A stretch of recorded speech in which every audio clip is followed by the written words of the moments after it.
भाई सलाम वालेकुम। भाई से रहते हैं नवी बदराइयाँ वाले साल तो ना साल को हो गया मैं ना नवी बदराइयाँ वाले रहना। मेरे 5 बच्चे ने।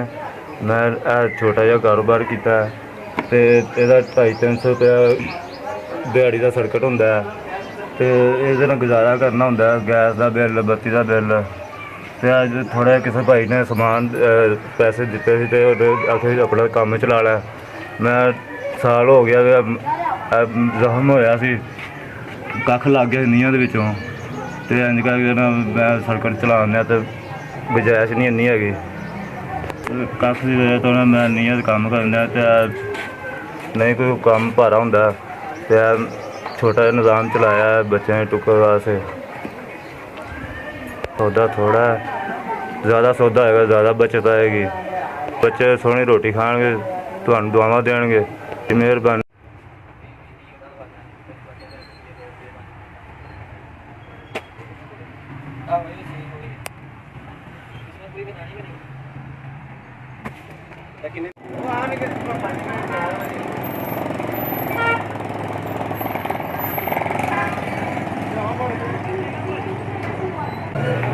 मैनू सौदा मिलिया जी तो यह उनकी खैर हो जिन्हें दिता सानू, जो भी आया सौदा सानू मालक ने सौदा दिता है तो वही खैर हो, बच्चों की खैर हो, माँ प्यो की खैर हो, तंदुरुस्ती रब दे, निक्के बच्चों की खैर हो, बड़ों की खैर हो, सब की खैर हो जी। मैनू 10,000 का सौदा मिला, मैं बड़ा खुश हाँ।